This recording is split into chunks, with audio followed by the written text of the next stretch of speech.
여러분 안녕하세요. 동글동글 동화나라입니다. 오늘도 동화 들으시면서 편안한 시간 되시기 바랍니다. 누의 공주. 옛날 우리나라 남쪽 지방에 작은 나라가 하나 있었답니다. 그런데 어느 해 가을에 이웃나라 군대가 쳐들어왔어요. 이웃나라 장수가 어찌나 힘이 세고 싸움을 잘하는지 병사들은 제대로 싸워보지도 못하고 휙휙 나가 떨어지기만 했어요. 이대로 있다가는 온 나라와 백성들이 이웃나라 군대에 짓밟힐 것 같아 왕은 걱정이 이만저만이 아니었어요. 하지만 아무리 생각해 보아도 무시무시한 이웃나라 장수를 이길 방법이 떠오르지 않았지요. 그런데 왕에게는 아름답고 바느질도 잘하는 공주가 한 명 있었어요. 왕은 한참을 고민하다가 이렇게 외쳤지요. 누구든지 이웃나라 장수의 목을 베어오면 공주와 결혼시키겠다. 이 소문은 금세 온 나라에 널리 퍼졌지요. 이튿날 새벽이 되었어요. 힘찬 말 울음소리가 들리더니 말 한 마리가 나타났어요. 말이 이웃나라 장수를 물리치고 장수의 머리를 입에 물고 온 거지요. 장수를 잃은 이웃나라 병사들은 모두 달아나 버렸답니다. 둥둥둥둥둥 승리를 알리는 북소리가 울려 퍼졌어요. 신하와 백성들은 여기저기서 만세를 불러댔지요. 와, 이겼다! 만세! 만세! 용감한 말 만세! 왕은 크게 기뻐하며 말에게 멋진 옷을 입히고 좋은 음식을 주어 잘 대접했지요. 다음 날 공주가 왕에게 말했어요. 아바마마, 이제 저를 말과 결혼시켜 주십시오. 왕은 깜짝 놀라 말했어요. 그게 무슨 소리냐? 말과 결혼을 하겠다니? 누구든지 이웃나라 장수의 목을 베어오면 저와 결혼시키겠다고 약속하지 않으셨습니까? 너는 나의 하나밖에 없는 딸인데 어찌 말과 결혼시킨단 말이냐? 왕이 약속을 지키지 않는다면 백성들이 어찌 왕을 믿고 따르겠습니까? 공주가 끝까지 약속을 지켜야 한다고 하자 나중에는 왕이 버럭 화를 냈어요. 듣기 싫다. 쓸데없는 소리 하지 말고 썩 물러가거라. 하지만 그 뒤로 공주는 날마다 마국간으로 가서 말을 보살폈어요. 먹이도 먹여주고 털도 빗겨주고 하면서 정성껏 돌보았지요. 그런 모습을 볼 때마다 왕은 너무나 속이 상했어요. 공주가 날마다 저러고만 있으니 아무래도 안 되겠어. 왕은 마침내 신하들을 불러 말했지요. 오늘 밤 공주가 잠들거든 말의 목을 베도록 해라. 왕의 명령을 받은 신하들은 모두가 잠든 깊은 밤에 마국간으로 갔어요. 그리고 단칼에 말의 목을 베어버렸지요. 이튿날 아침 공주는 말이 죽은 것을 알고 왕한테 달려가 말했어요. 아바마마, 죽은 말의 가죽만이라도 저에게 주십시오. 왕은 처음에는 안 된다고 했지요. 하지만 공주가 계속 달라고 하니 어쩔 수 없이 말가죽을 공주에게 주었어요. 공주는 궁궐 뒤뜰에 있는 나무에 말가죽을 걸어놓고는 말이 살아있을 때처럼 날마다 그 말가죽을 매만지며 보살폈지요. 그러던 어느 날 공주가 말가죽을 매만지고 있는데 갑자기 회오리 바람이 불어왔어요. 그러자 말가죽이 펄럭 하더니 공주의 몸을 와락 감싸고는 회오리 바람을 타고 하늘로 날아올랐어요. 그러고는 아주 멀리 날아가 버렸지요. 왕은 발을 동동 구르며 신하들한테 소리쳤어요. 어서 공주를 찾아오너라. 온 나라를 다 뒤져서라도 반드시 찾아내야 한다. 하지만 사라진 공주와 말가죽은 쉽게 찾을 수가 없었어요. 그러다 겨울이 지나고 봄이 되었지요. 어느 시골 마을에서 말가죽을 찾았다는 소식이 들려왔어요. 왕은 당장 그 마을로 달려갔지요. 가서 보니 정말 커다란 뽕나무에 말가죽이 걸려 있는 거예요. 오, 우리 공주는 어찌 되었을꼬? 왕은 얼른 말가죽을 내리라고 했어요. 말가죽을 땅에 내려놓고 펼치자 그 속에는 난생 처음 보는 이상한 벌레들이 바글바글했어요. 한 신하가 그 벌레를 꼼꼼히 살펴보더니 말했어요. 이 벌레는 공주님과 말이 하나가 되어 생겨난 벌레인 듯합니다. 공주와 말이 하나가 되었다고? 그게 무슨 말이냐? 이 벌레의 머리는 말을 닮았고 몸은 공주님의 살결을 닮아 뽀얗고 부드럽지 않습니까? 왕은 벌레를 가까이 들여다보더니 고개를 끄덕이며 말했어요. 오, 불쌍한 우리 공주. 아비가 약속을 지키지 않아 네가 이렇게 되었구나. 왕은 벌레를 정성껏 잘 기르라고 했어요. 왕의 명령에 따라 사람들은 그 벌레를 잘 키웠지요. 그 벌레 이름이 바로 누에예요. 누에는 뽕나무 잎을 갉아먹고 자라는데 다 자라면 스스로 실을 뽑아 하얗고 동그란 고치를 만든답니다. 사람들은 이 고치를 가지고 비단 옷감을 만들지요.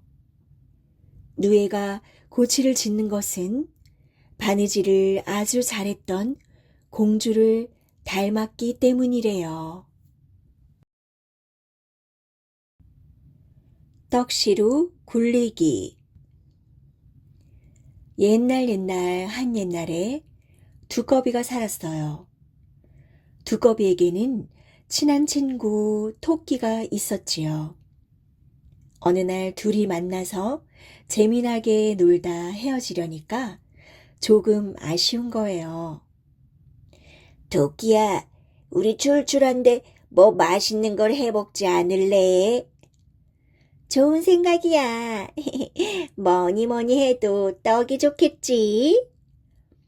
두꺼비는 떡시루를, 토끼는 팥이랑 쌀을 구해왔어요. 떡을 한 판 쪄서 막 먹으려는데 그만 어이쿠 이런. 이게 웬 떡이야? 떡 냄새를 맡고 호랑이가 나타난 거예요. 두꺼비와 토끼는 놀라서 가슴이 쿵당쿵당 뛰었어요. 나랑 나눠 먹으려고? 두꺼비와 토끼는 정말 그러고 싶지 않았어요. 하지만 호랑이 이빨이 너무 무서웠지요.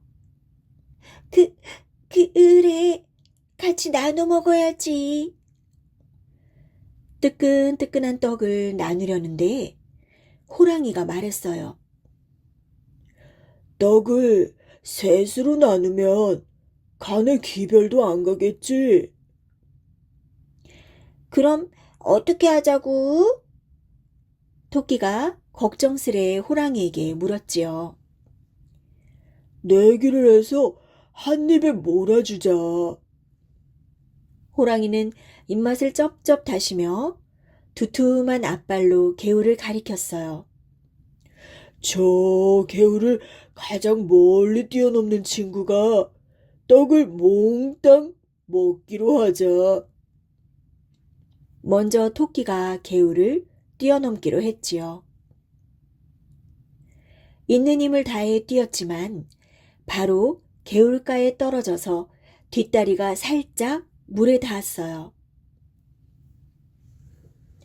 에헤야 디야 뛰어보나 마나. 자신만만한 호랑이 차례가 되었어요. 다다다다다다 풀쩍. 튼튼한 뒷다리로 땅을 박차고 뛰어올라 개울을 건넜어요. 물론 아주 멀리까지 뛰었지요. 두꺼비는 제 힘으로는 도저히 개울을 뛰어넘을 수가 없어 꾀를 냈지요. 호랑이가 개울을 건너기 전에 몰래 호랑이 꼬리에 달라붙었지요. 그런데 호랑이가 건너편으로 뛰어내리면서 꼬리를 땅에다 탁 쳤어요. 두꺼비는 붕 날아가서 바위 위에 털썩 떨어졌지요. 어? 두꺼비는 어디 갔지? 호랑이가 두꺼비를 찾느라고 주위를 두리번거렸어요. 너희는 거기까지 뛰었어? 난 이 바위까지 뛰었는데. 두꺼비가 호랑이 뒤에서 큰 소리 쳤어요. 호랑이와 토끼는 두꺼비가 그렇게 날랬던가 하고 깜짝 놀랐지요. 호랑이는 두꺼비가 떡을 먹을까봐 조마조마했어요. 잠깐, 잠깐만. 아직 떡이 너무 뜨겁잖아. 우리 저 언덕 위로 가서 내기 한 번 더 하자. 어쩌겠나요. 두꺼비와 토끼는 할 수 없이 고개를 끄덕이고는 언덕으로 올라갔지요. 떡시루를 굴려서 가장 먼저 잡는 친구가 떡을 몽땅 먹기로 하자.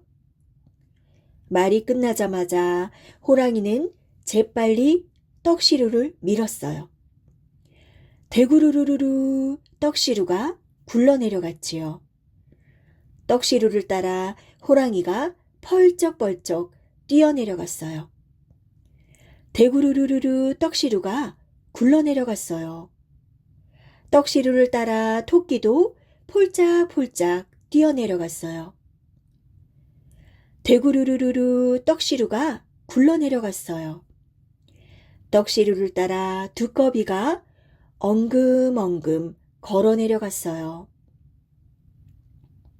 호랑이가 언덕 아래로 가장 먼저 내려갔어요.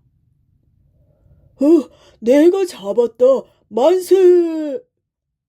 호랑이는 앞발을 쭉 뻗어 떡시루를 획 낚아챘어요. 뭐야? 떡은 어디 갔어?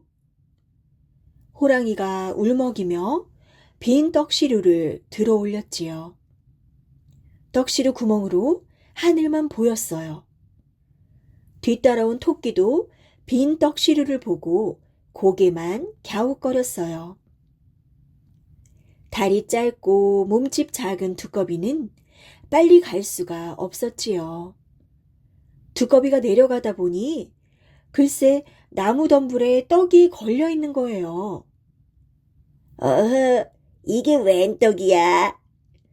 떡은 쏙 빠지고 빈 떡시루만 굴러 내려간 거지요. 두꺼비는 떡을 먹고 먹고 또 먹었어요.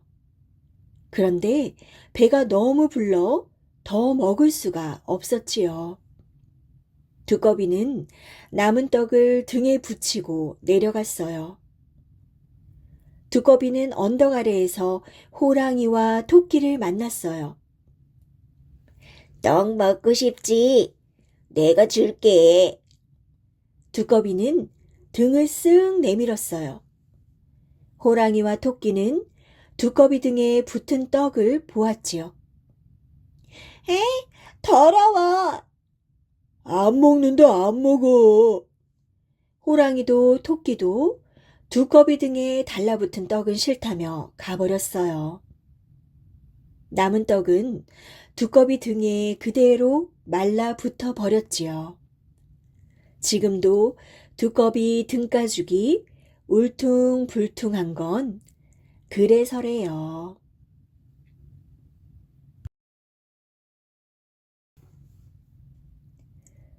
동물 말을 알아듣는 아이.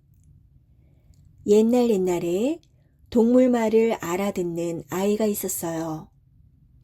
아이는 부모도 없고 집도 없이 이리저리 떠돌아다니며 살았지요. 하루는 아이가 고개를 넘어가고 있는데 저만치 큰 나무 꼭대기에 까마귀들이 앉아서 까옥까옥 울고 있는 거예요. 아이는 까마귀들이 뭐라고 하나 귀를 기울였지요. 나무 밑에 먹을 게 있다. 나무 밑에 먹을 게 있어. 그 말을 듣고 아이는 얼른 나무 밑으로 가보았어요. 나무 밑에는 고기가 잔뜩 있었지요. 누군가 소를 잡아서 먹다 버리고 간 것 같았어요.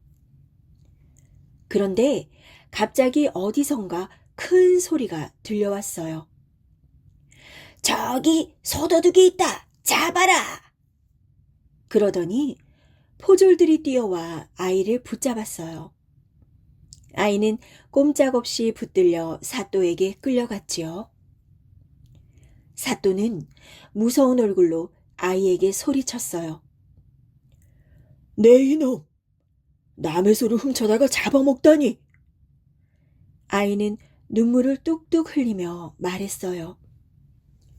사또님, 저는 소를 훔치지 않았어요.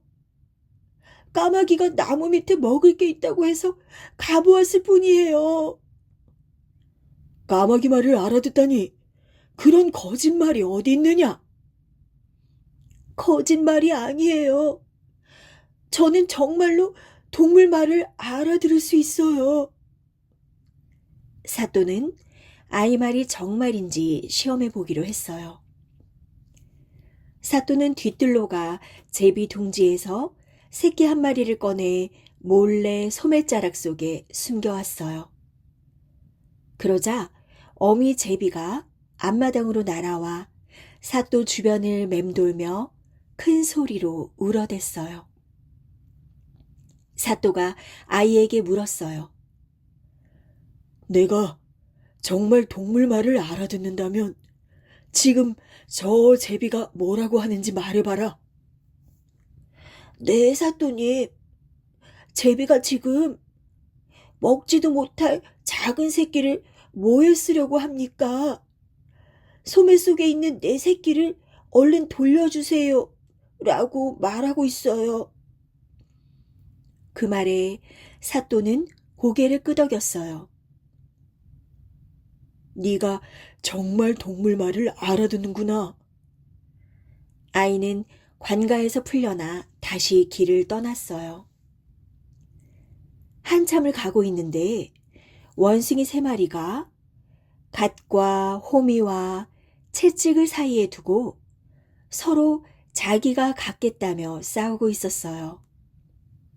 아이는 흔하디 흔한 것들을 가지고 왜 그렇게 다투느냐고 물었어요. 그러자 원숭이들이 말했지요. 이건 보통 갓이 아니야. 이걸 쓰고 고개를 까딱하면 눈앞에 있는 게 죽어. 이건 보통 우미가 아니야. 이걸로 등을 박박 긁어주면 죽었던 게 다시 살아나. 이건 보통 채찍이 아니야. 이걸로 바닥을 한번 절썩 내리치면 어디로든 갈 수 있는 반듯한 길이 생겨. 말을 끝내자마자 원숭이들은 다시 싸우기 시작했어요. 아이는 싸움을 말리며 말했지요. 이러면 어떨까? 달리기를 해서 가장 먼저 돌아온 원숭이가 갓과 호미와 채찍을 모두 가지는 거야. 좋아, 좋아. 원숭이들은 아이 머리에 갓을 씌워주고 한 손엔 호미를, 한 손엔 채찍을 들려주었어요. 이것들을 잘 지키고 있어. 잃어버리면 큰일이야. 그러고는 쌩 하고 달리기를 시작했지요. 그런데 세 마리 모두 똑같이 돌아와서 누가 1등인지 가릴 수가 없었어요. 내가 1등이지? 그렇지? 아니야, 내가 1등이야. 그렇지? 웃기지 마. 내가 1등이야. 원숭이들은 누가 1등인지 빨리 말하라며 아이의 몸을 붙잡고 흔들었어요. 그 바람에 아이는 고개를 까딱까딱하고 말았지요. 그랬더니 원숭이들이 모두 죽어버리는 거예요. 아이는 깜짝 놀라서 얼른 호미로 원숭이들의 등을 박박 긁어주었어요. 그랬더니 원숭이들이 벌떡벌떡 살아났지요. 아이고, 이거 우리가 가지고 있다가는 또 큰일 나겠다. 원숭이들은 아이에게 갓과 호미와 채찍을 다 가지고 가라고 했어요.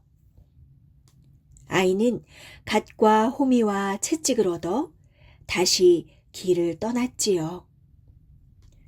또 한참을 가는데 사람들이 몰려서서 벽에 붙은 임금님의 글을 보고 있었어요. 공주가 세상에서 제일 아끼는 금반지를 잃어버렸는데 누구라도 금반지를 찾아오면 공주와 결혼시킨다는 거예요. 사람들은 서로 자기가 금반지를 찾겠다며 큰 소리를 쳤답니다. 아이는 사람들 사이를 빠져나와 다시 길을 떠났지요. 얼마쯤 가자 커다란 강이 나타났어요. 아이는 목이 말라 강에 엎드려 물을 한 모금 마셨어요. 그런데 물속에서 잉어 2마리가 이런 이야기를 하는 거예요.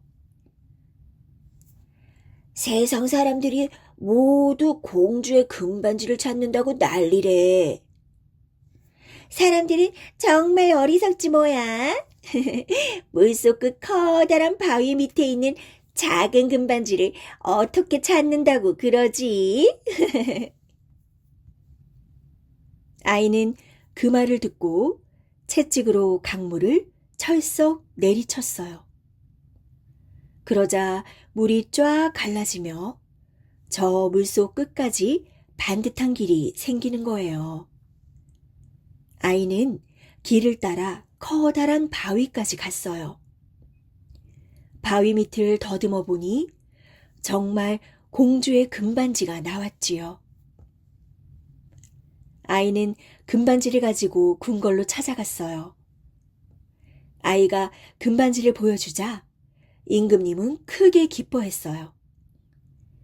하지만 막상 아이와 공주를 결혼시키려니 임금님은 아이가 마음에 들지 않았어요. 하필 저런 녀석이 금반지를 찾아오다니. 저런 볼품없는 녀석을 공주와 결혼시킬 수는 없다. 임금님은 갑자기 무서운 표정을 지으며 소리쳤어요. 네 이놈, 네가 금반지를 훔쳤지? 여보하라. 저 녀석을 당장 옥에 가두어라.